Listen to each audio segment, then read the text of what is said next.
El tema de hoy, hermanos, es un tema que yo prometí dar a la Junta y de parte del Consejo Pastoral. Es un tema que está como propuesta del calendario de temas del año, que es sobre mayordomía. El mes pasado dio el pastor Daniel, habló sobre el tiempo, la mayordomía del tiempo, y a mí me tocaba este mes dar algo. Y como el domingo que viene no predica el pastor Daniel, dije, entonces tengo que cumplir mi palabra. El pastor João tendría que dar ese tema el mes que viene. Así que vamos a estudiar ese tema hoy. Vamos a hablar sobre mayordomía, ¿sí? Y estamos grabando, así que trataremos de hacerlo lo más dinámico posible para que así podamos aprender un poco ese tema, que es un tema complicado, ¿sí? Yo estaba leyendo un material, no me acuerdo ahora un pastor. ¿Yo bloqueo la vista acá de ustedes? No. Todavía no hay, veremos ya. Leía un material de un pastor acá de Argentina que decía que es un tema complicado, que los pastores normalmente evitan hablar de ese tema o tratan de traer a alguien para hablar específicamente sobre ese tema, cosa que también lo vamos a hacer posiblemente. Teníamos pensado hacer ahora en el 9 de julio, pero infelizmente el pastor que está designado no pudo venir. Entonces, es un tema importante, un tema que tiene que ver con nuestra vida cristiana, y lo estamos grabando justamente para aquellos que no vinieron a la noche, porque la idea es repetir ese mismo tema un domingo a la mañana, ¿sí? El tema que yo elegí es dar el verbo de Dios. Y el gran versículo es Juan 3:6. ¿Qué dice Juan 3:6? Vos no hablas hoy. Él ya quiso decir, no es que no quiero que hable Lisandro, guarda esa voz, tenés que recuperar esa voz. Sí, pero Lisandro sabe, Juan 3:16, ¿qué dice? Que ha dado su Hijo, ¿sí? Ahí vemos Dios dando ya algo a la humanidad, que es su Hijo, dio por nosotros, ¿no? Lo más importante, su Hijo, ¿sí? Y ese es el texto clave que yo elegí, ¿sí? Dale la segunda diapositiva, por favor. Te verán que dar es un verbo que aparece muchas veces, ¿sí? Como profesor de lengua, y hoy en la mañana me sorprendió que Rodrigo también habló de los verbos en la escuela bíblica, ¿no? Interesante. Nosotros estudiamos mucho los verbos, son la parte más complicada de cualquier idioma, son los verbos, salvo en el coreano, que no hay conjugación. El coreano, vos decís yo dar, él dar, nosotros dar, ellos dar, todo así, dar, es siempre lo mismo, no varía, ¿no? En los verbos en general, los verbos varían, los idiomas en general, los verbos varían. Y el verbo dar aparece 2000 veces, en verdad más de 2000 veces en la Biblia. Y para que tú tengas una idea cómo aparece tanto, la palabra oración aparece 500 veces. Y la palabra fe, otras 500. O sea que la palabra dar aparece mucho más. Por supuesto, en todas sus formas aparece la palabra dar, ¿no? De las 38 parábolas que tenemos de Jesús, 16 hablan de dar, sean de dar fruto, tributar algo a Dios, devolver algo a Dios. El verbo dar aparece en 16 parábolas, ¿sí? Y nosotros vamos a estudiar hoy 4 palabras, 3 en hebreo y una en griego, ¿sí? Que están relacionadas a la palabra dar. Nosotros tenemos dar, ¿no? Pero también tenemos sinónimos. Es importante entender que también tenemos palabras que derivan de dar, por ejemplo, dones, viene la palabra dar, ¿no? Los dones, y dádiva también viene la palabra dar. Ahí Mateo 7:11, usted me puede ayudar, si tiene alguno de los textos que aparece ahí, pueden mencionar para nosotros, ¿sí? Así que pueden leer los textos que están, ¿ok? Si alguien encontró Mateo 7:11,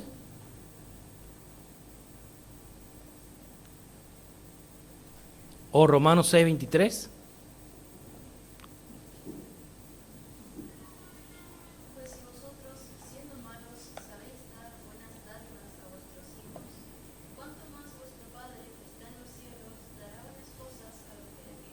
Muy bien. Entonces ahí es un ejemplo de la palabra dar, ¿no? Ahí dádiva, ¿sí? También es la palabra dar, pero un sustantivo, dádiva, ¿ok?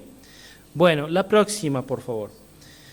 La primera palabra que queremos considerar el verbo nob, ¿sí? Eso, ahí está, nob. Nob es un verbo en hebreo que significa dar, ¿sí? Y ese dar es interesante porque se relaciona a las plantas, ¿sí? Las plantas que dan fruto, las plantas que dan semilla. Y ese dar se relaciona a ellas, ¿sí? Ese verbo aparece mucho en Génesis, ¿sí? Ven ahí, ustedes verán que habla de las plantas que daban semillas, ¿sí? Ahí vamos a leer Génesis 1:11 y Génesis 1:29. Y mientras yo leo Génesis, si alguien quiere mencionar de memoria Salmos 1:3, lo puede hacer. Salmo 1:3 conocido. También. Génesis 1:11, vamos acá rápidamente, dice: después dijo Dios, produzca la tierra hierba verde, hierba que dé semilla, ¿sí? O sea, las plantas que den semilla, porque en la planta la idea de pasar su especie en una semilla está presente, ¿sí? Versículo 29 también dice: y dijo Dios, he aquí que os he dado toda planta que da semilla. Dios dio las plantas que dan semilla, o sea, hay una idea de que las plantas tienen que dar algo, ¿sí? No existen solo para ocupar espacio, y esa es una idea que aparece en la parábola de la higuera estéril, ¿sí? Ahí que está en Lucas 13:9. A ver, antes, Salmo 1:3, ¿alguien sabe decir de memoria o quiere leerlo?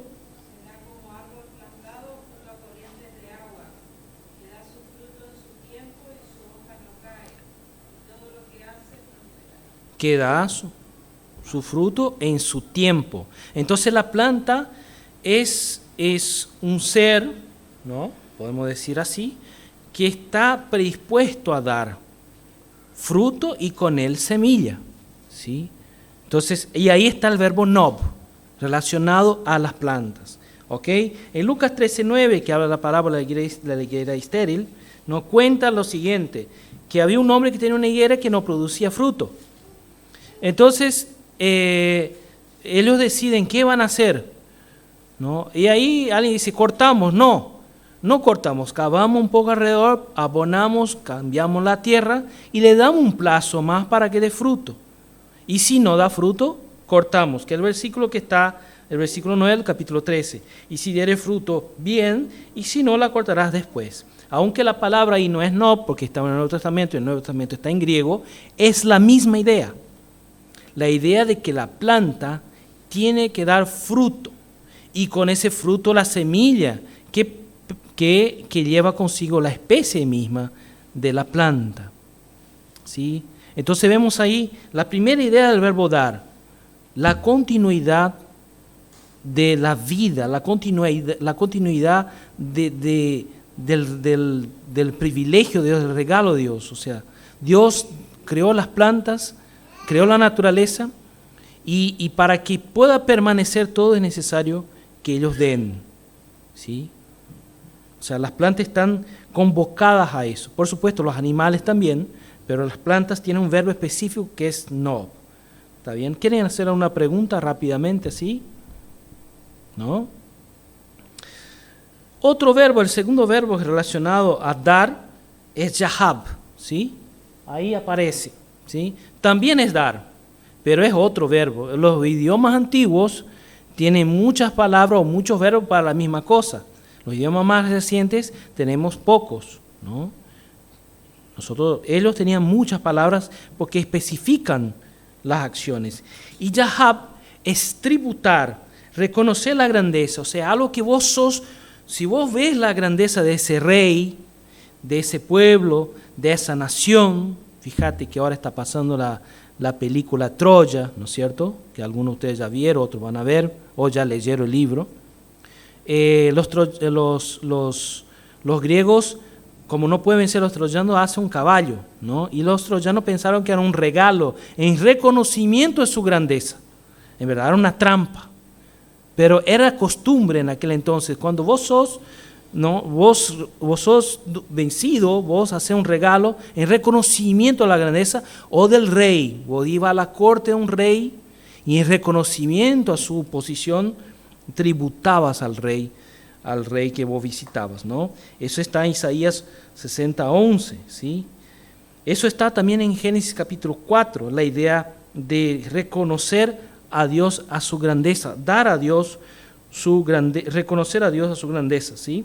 Cuando Abel ofrece, es interesante Génesis 4, porque hay dos ofrendas,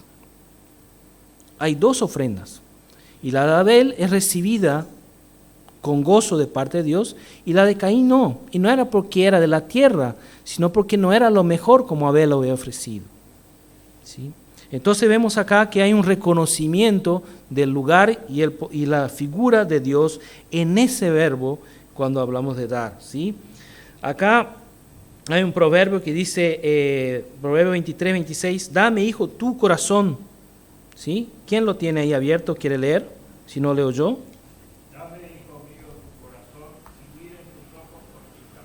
O sea, Dios dice, hijo mío, dame tu corazón y siga por mis caminos. Reconoced que yo soy Dios y dame lo mejor de ti, lo más importante de ti, que es tu corazón. El corazón para los pueblos antiguos era el lugar de las decisiones, el lugar de las cosas importantes, porque uno sabe muchas cosas, ¿no? Decían los pueblos antiguos que lo importante tiene que bajar de acá para acá, ¿sí? El corazón para ellos era muy importante. Entonces Dios pide al que lea el proverbio, hijo mío, el príncipe en el caso, dame tu corazón y anda por mis caminos. Dale lo que es más importante, que era tu corazón. Reconoce mis caminos, ¿no? Otro texto que trabaja con esa idea, Primera Crónica 29:14. Porque ¿quién soy yo y quién es mi pueblo para que pudiesen ofrecer voluntariamente cosas semejantes? Pues todo es tuyo y de lo recibido de tus manos te damos. ¿Sí? Eso es, creo que son palabras de David. ¿Sí? David reconoce el lugar de Dios y da. Él dice, no es que te estoy dando, es tuyo también. Entonces, como gesto de gratitud te damos algo de todo lo que es tuyo que nos diste a nosotros, porque sos Dios, porque sos soberano, porque sos rey, un rey hablando al rey del universo. ¿Sí? No sé si alguien tiene Isaías 60:11 abierto ahí, ¿quiere leer? Si no, busco acá rápidamente.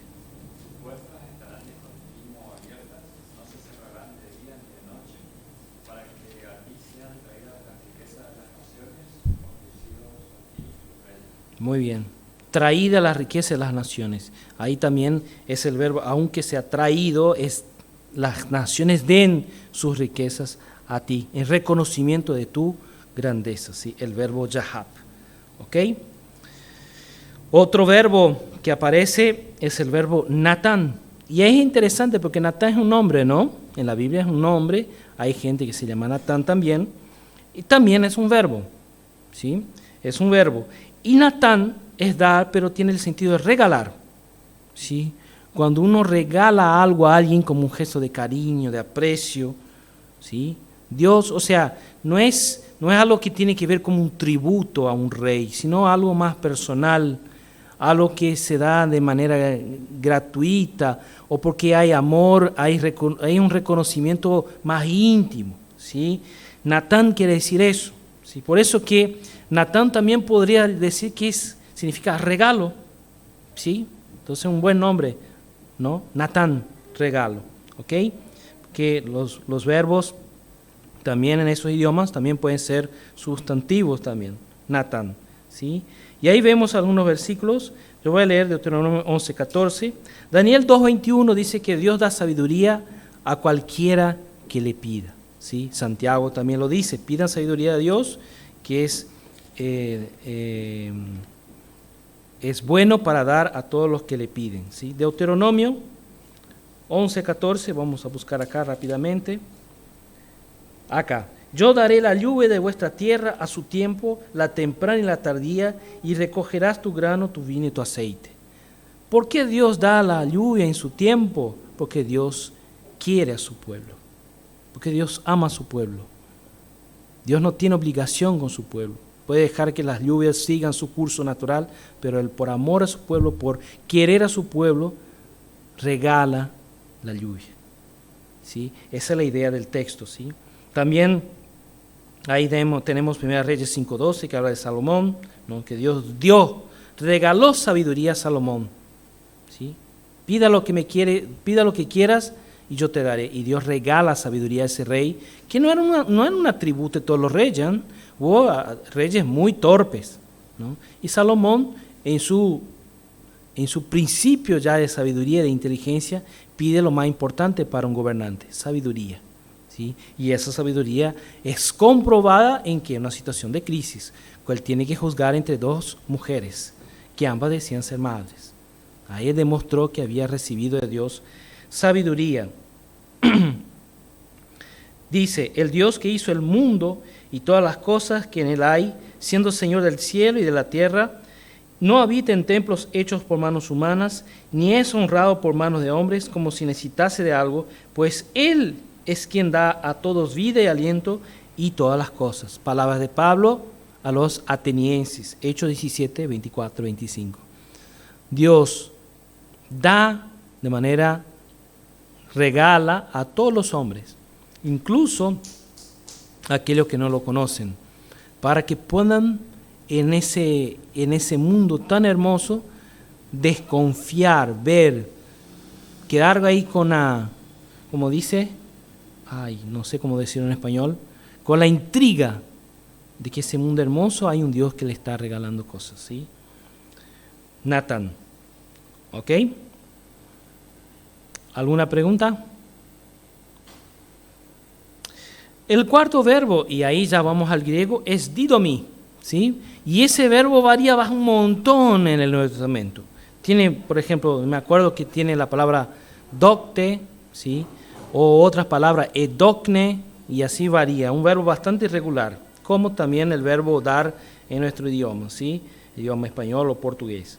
Didomi quiere decir conceder, otorgar, compartir, y aparece un montón, ¿sí? En griego, en el Nuevo Testamento, ¿sí? Ahí ustedes van a buscar rápidamente los textos que aparecen ahí. Mateo 14:19, Mateo 20:28, Juan 6:51, Juan 14:16, 2 Corintios 9:7, Hebreos 7:2.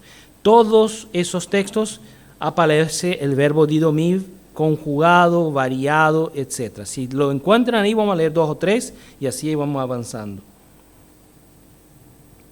También aparece ese verbo didomi, ¿sí? En Juan 3:16, que es el verbo dar, que es uno solo pero con muchos significados, ¿sí? ¿Quién encontró uno de los textos? Puede leer. Sí, Mili.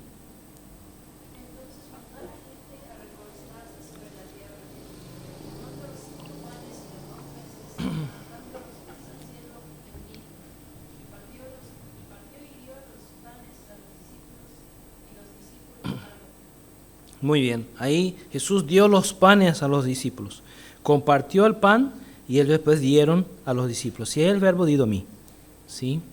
El verbo simple, la conjugación más conocida, ¿no? Jesús compartió el pan, Él agradeció, dio a los 12 y los 12 dieron a los demás. Ahí vemos el verbo dar con efecto, significado de compartir. Muy bien, otro texto que leyeron ahí.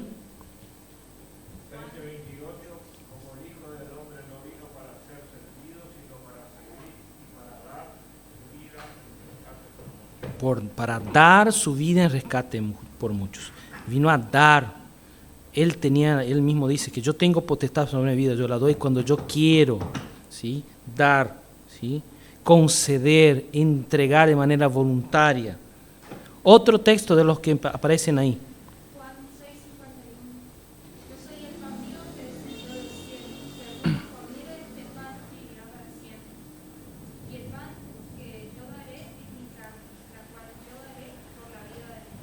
Muy bien, yo daré por la vida de muchos. Ahí el verbo dar también. Jesús dio su vida y su vida era su cuerpo, era el pan del cielo que siempre celebramos en la Santa Cena. Ahí vemos el verbo dar también. Y es interesante otro texto que aparece ahí. Jesús levanta una moneda, no, eso está en Lucas capítulo 20, y dice, entonces le dijo, pues dad a César lo que es de César y a Dios lo que es de Dios. Ahí está el verbo dar, didomí también, ¿sí? Y todas a veces vemos más Dios dando que pidiendo, ¿sí? Solamente acá en Lucas, a donde Dios dice, ¿ustedes quieren saber si debemos tributar? Sí. Ustedes que usan toda la estructura de Roma, que tienen guardias romanos, soldados romanos, usan la moneda romana, usan los acueductos romanos, ¿no? Viven dentro del imperio romano, sí, tienen que tributar a Roma. Pero también tienen que reconocer a Dios, el lugar de Dios y dar lo que es de Dios en su vida. Jesús, preguntado por una cuestión si debería dar o no, le querían atrapar por no sé, por revolucionario ahí, ¿no? Porque y había los herodianos y había los celotes que pensaban distinto. Eso sí, deben dar a los romanos, tributar a los romanos, pero tienen que dar a Dios también. Y ahí Jesús enseñó algo más elevado también. ¿Sí? Bien, entonces vimos las 4 palabras, vieron 4 palabras, todas ellas amplifican lo que es dar, pero también hay 3 aspectos de dar, ¿sí? que tenemos que considerar también, ¿sí? 3 aspectos importantes, y ahí sí vamos a pensar esos textos. Yo ahora lo que voy a pedir es que ustedes busquen, ¿sí? Busquen esos textos y me van a decir de qué hablan esos textos, ¿sí? Esos textos son textos más largos, nosotros estamos avanzando rápidamente. Ahí tenemos, el primer aspecto de dar es la gratitud. Cuando aparece la palabra dar en la Biblia, ella se relaciona mucho con ese sustantivo gratitud, ¿sí? Ser agradecido. Uno da a Dios por agradecimiento, porque es agradecido, ¿sí? Alguien que buscó ahí Lucas 17, Lucas 16, de 15 a 19, ¿qué dice? ¿Qué habla?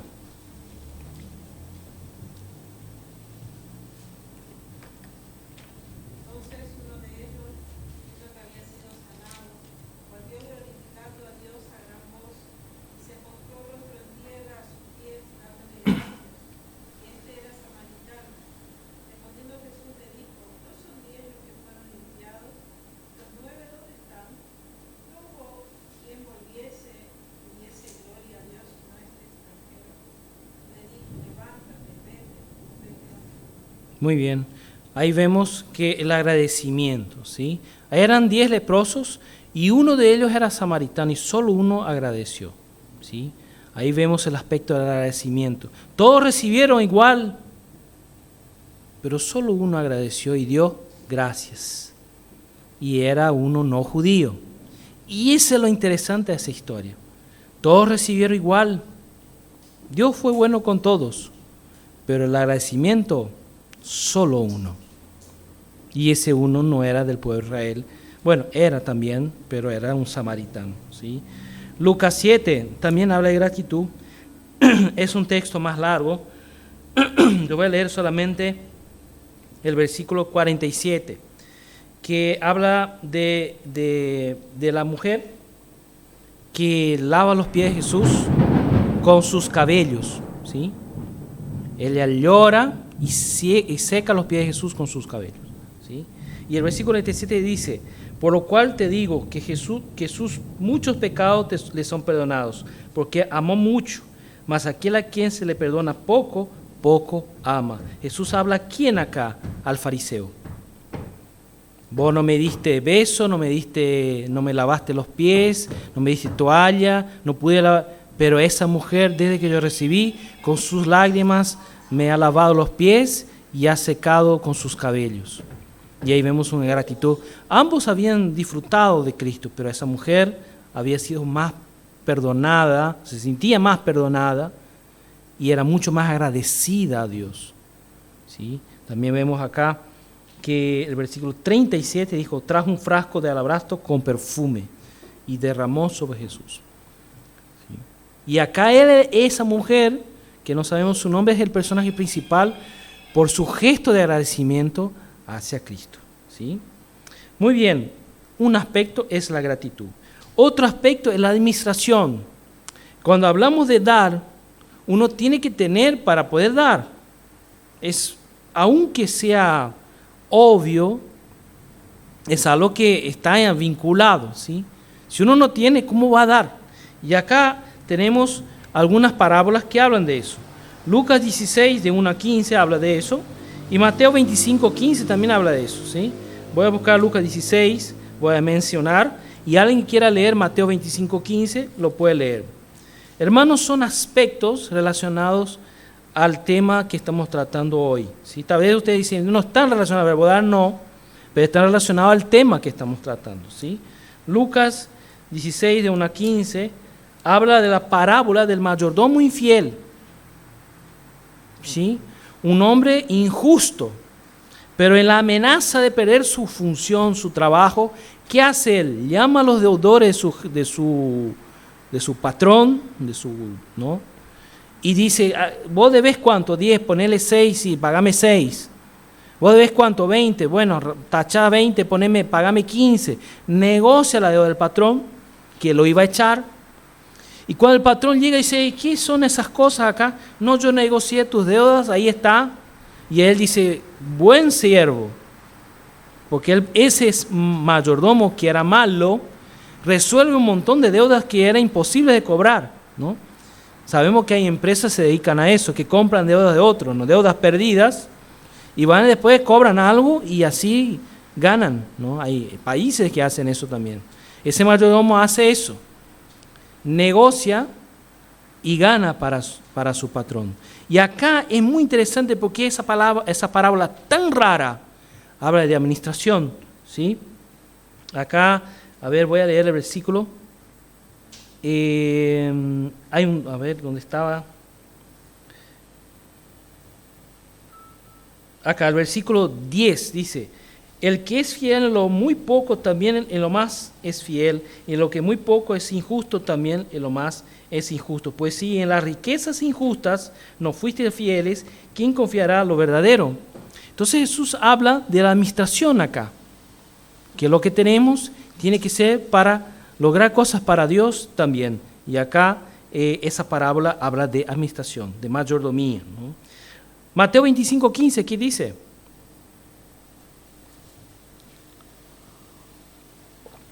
A uno dio 5 talentos y a otro 2, y a cada uno conforme a su capacidad, y luego se fue. Muy bien, y la parábola es súper conocida, ¿no? Dios, el dueño, el Señor dio, repartió talentos y no dijo nada. Y se fue de viaje. Cuando regresó, cada uno rindió cuentas. Uno, el que ganó 5, dio otros 5, otro que ganó 2, ganó otros 2. Y ese que ganó 1, ¿qué hizo?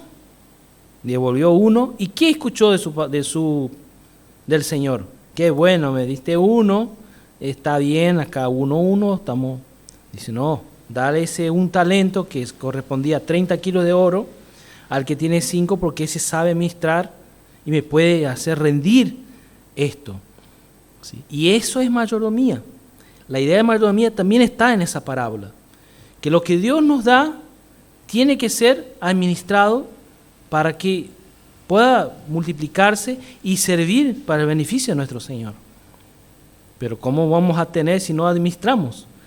Y para eso hay un montón de libros y cursos, ¿no? En internet están llenos de cursos y videos y libros, ¿no? Una de las cosas que no tengo en la librería es muchos libros de ese tema, ¿no?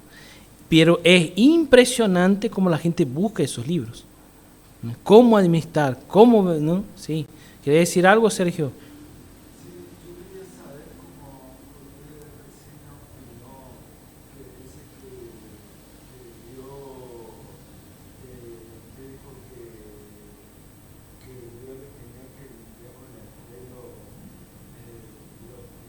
Ah.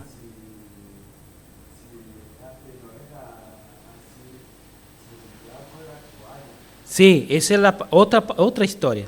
Después del culto te explico específicamente la historia de esa mujer que había sido perdonada por Cristo y como gesto de gratitud a Cristo derramó perfume sobre su cabeza, compró un perfume grande, derramó perfume sobre su cabeza y después empezó a besar los pies de Jesús y como empezó a llorar muchísimo y mojó los pies de Jesús. Fue algo incómodo, seguramente. Ella secaba con sus pelos, ¿no?, los pies de Jesús. ¿Sí? Es otra historia, pero habla del agradecimiento, porque ella sabía cuánto había sido perdonado por Cristo. Y ese gesto de agradecimiento quedó plasmado en sus acciones. El fariseo se sentía digno.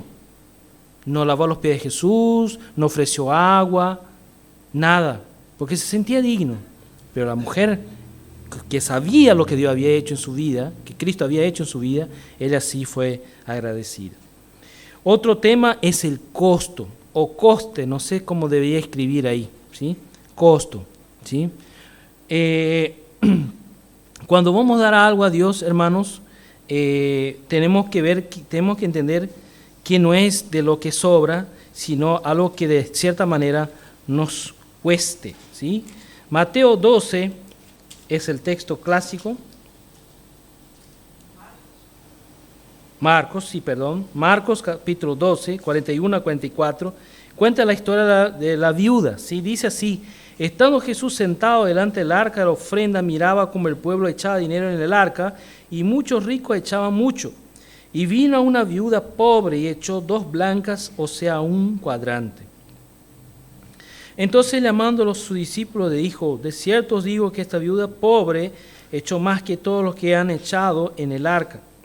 Porque todos han echado de lo que les sobra, pero esta de su pobreza echó todo lo que tenía, todo su sustento, sustento. Y acá es muy interesante porque en español y también en el griego, en portugués, tenemos la palabra sustento, pero la palabra acá en griego no es esa. Es Zoe, y Zoe es vida. La vida de esa mujer eran esas monedas que él echó. No era mucho comparado a los otros que echaron un montón de monedas, bolsitas de monedas. Pero para ella era mucho. Y Jesús vio eso. Y Jesús tomó, miren hermanos, de tantas cosas Jesús vivió, que se haya tomado esa observación para destacar, muestra cómo esa mujer había tenido un gesto de fe importante. ¿Sí? Acá no es Segunda Crónica, le pido disculpas, es Segunda Samuel. Sí, estuve averiguando los textos antes de venir. Segunda Samuel 24, quien encuentre el primero lo lea. Habla de David. Segunda Samuel 24. Y el rey dijo a Araúna: no, sino por precio que te lo compraré, porque no ofreceré a Jehová mi Dios holocaustos que no me cuesten nada. Entonces David compró la era y los bueyes por 50 siclos de plata. Muy bien. Ahí había pasado una plaga. Israel estaba siendo castigada por Dios por un error de David, de sus generales ahí. Y Dios castigó al pueblo de Israel. Y en ese momento de la plaga que estaba sucediendo en Israel, aparece un ángel en ese lugar.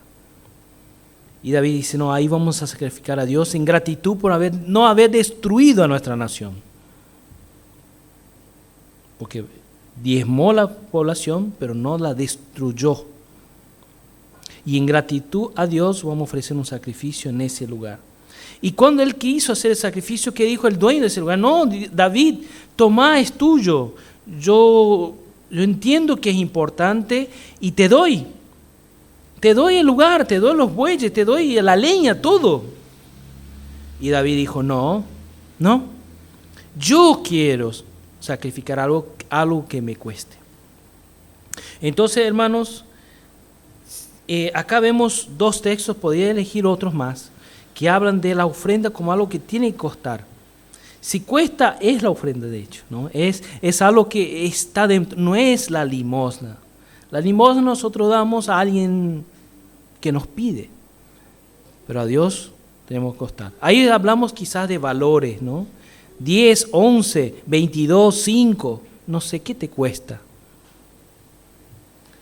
acá en nuestra iglesia, hermanos, es interesante porque ese tema de la mayordomía ya viene picando entre los líderes de nuestra iglesia hace bastante tiempo, ¿no? Y en mi turno de ser pastor, bueno, Francisco, ahora vos te toca hablar de eso, ¿no? Resolverlo. Y bueno, pero es interesante, hermano, en nuestra iglesia, gracias a Dios, tenemos hermanos que son muy fieles en esa área, muy fieles. Y dan ofrendas así que nos llama la atención por la constancia y la fidelidad. Pero no es general. No digo para aquellos que dan se desanimen, pero aquellos que no damos, si es que no damos, hagamos ese esfuerzo también. Hagamos ese esfuerzo y pensemos, si usted no hace, piénselo cómo hacerlo. Hay hermanos que dan 1%, 5%, 10%. Hay otros que dan un número aleatorio, pero todos ellos le cuesta.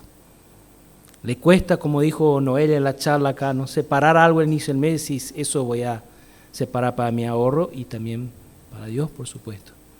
La idea de la mayordomía pasa por eso, por esos tres aspectos. Gratitud a Dios por lo que Dios hace en nuestra vida. La conciencia, lo que usted tiene no es tuyo, es de Dios. Yo soy un capo de la finanza. No, vos tenés a Dios. Hay muchos capos por ahí afuera, mejores que tú.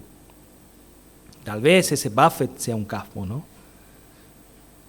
Dios te bendice y te va bien porque Dios está contigo. Y el costo sí.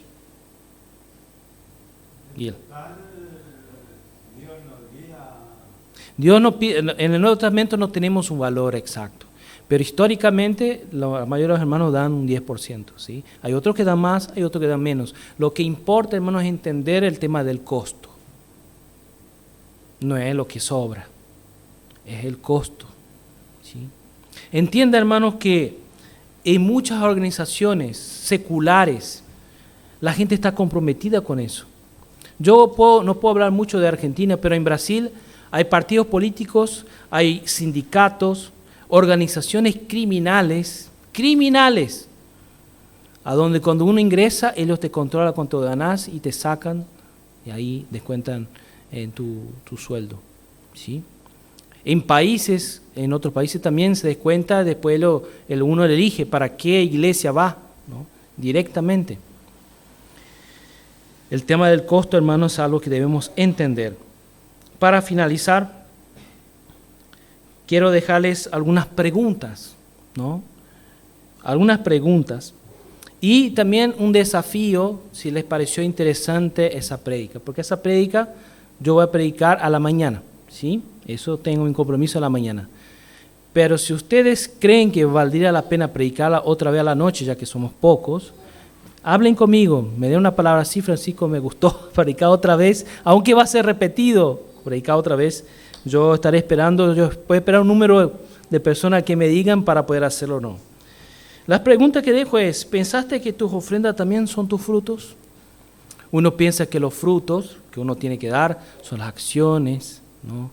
La mansedumbre, que está en los frutos del Espíritu, ¿no? La longanimidad, ¿no? O en lo que hacemos en la iglesia, predicar, enseñar, tocar. ¿Pensaste eso? ¿Pensaste que tus ofrendas representan tu Dios también, el lugar de tu Dios en tu vida? ¿Qué tipo de Dios crees? ¿Tus ofrendas cuestan? ¿Cómo administras tus bienes? Que es un tema importante, ¿no? Muchos de nosotros no sabemos administrar. Tenemos que aprender porque esa es parte también de la mayordomía. De eso habla mayordomía.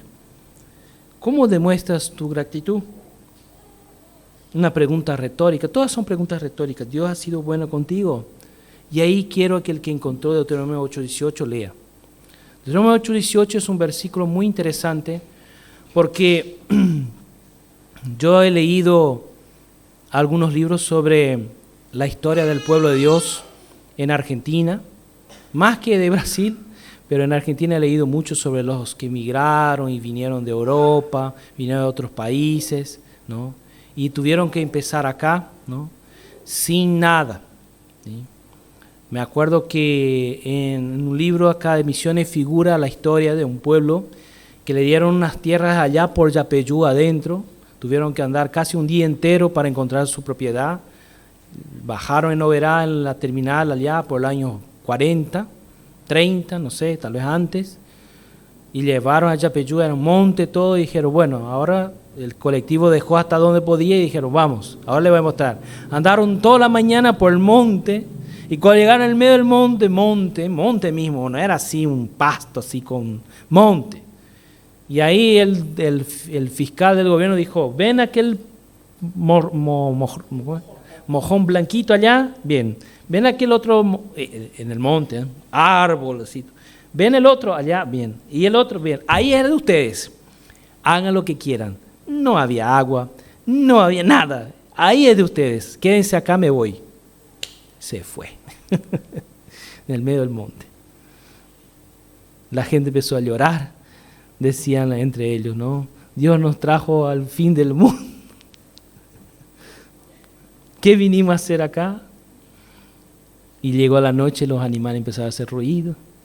Prendieron una fogata y dijeron, bueno, si Dios nos trajo acá, Dios nos va a sostener acá. Y fueron comiendo lo que tenían. Cuando terminó la comida, la harina, lo que tenían, empezaron a tener hambre otra vez. Dijo, Dios, danos algo para comer. Y oraron y de pronto, ¿qué aparece? Un venado de monte. Ahí, de frente de ellos. Y ahí el líder dijo, esa es nuestra comida de hoy. Y ahí pudieron comer el animal y así llevando. Y es interesante, ¿no? Porque muchos de esos ancestros, los ancestros de muchos de nosotros, no quizás los míos, porque yo no soy de acá, pero llegaron con historias así. Historias así. De nada. Una valija con unas prendas de ropa y nada. ¿Sí? Deuteronomio 8:18, ¿qué dice?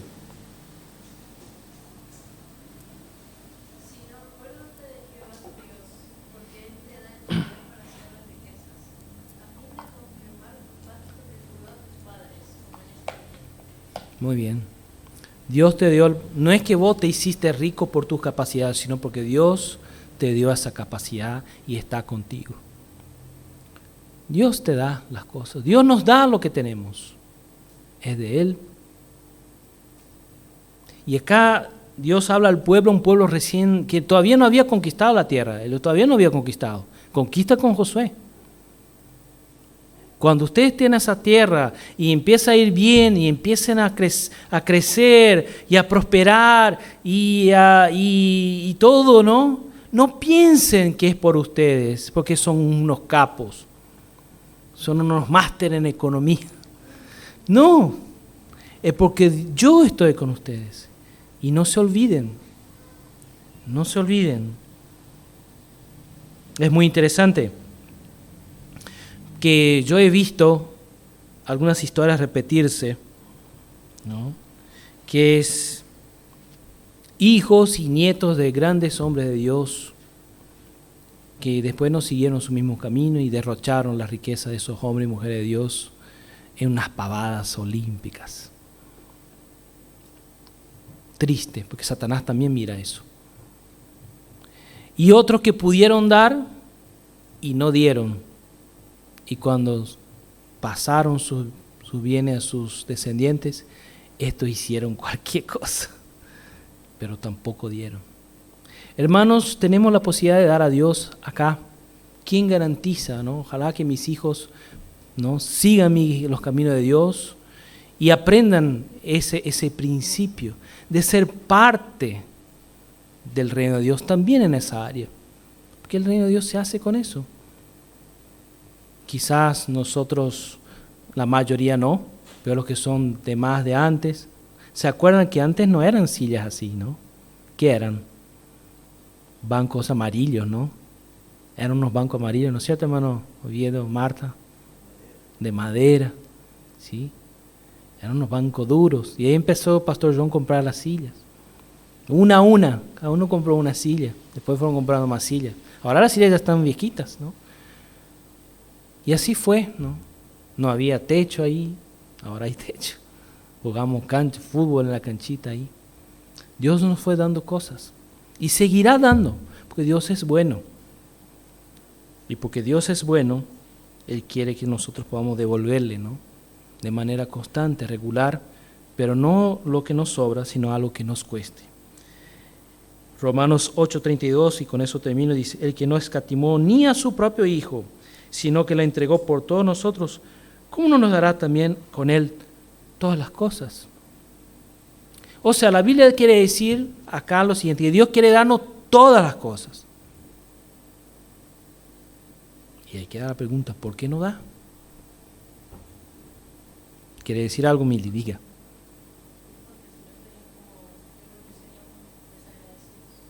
Desagradecidos, si no damos, somos desagradecidos, sí. Cuando un padre martilla a su hijo, Ah. yo creo que sería como eso. Está bien.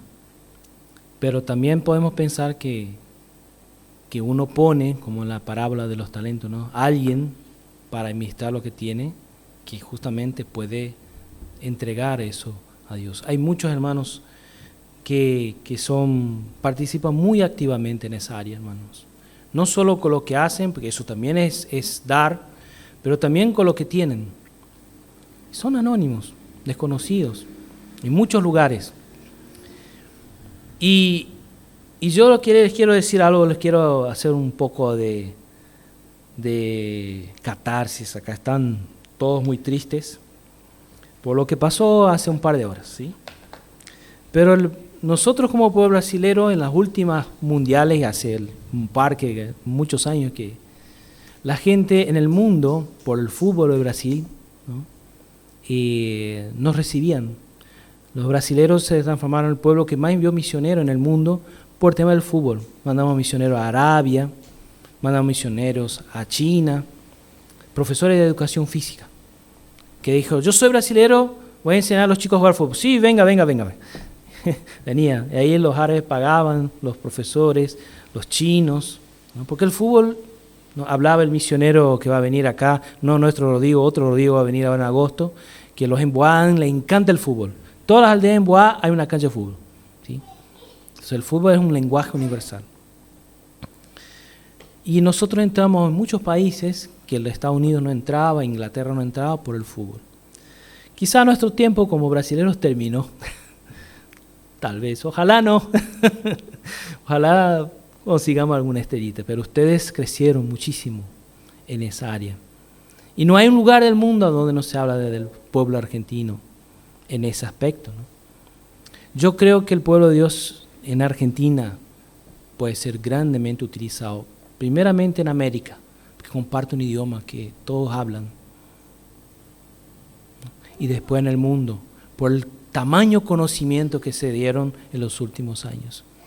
Pero eso se va a dar cuando ustedes entiendan que no necesitan de ofrendas de afuera, sino que las ofrendas están acá mismo, y participen más de la obra de Dios. Los que ya están haciendo, les felicito, sigan haciendo.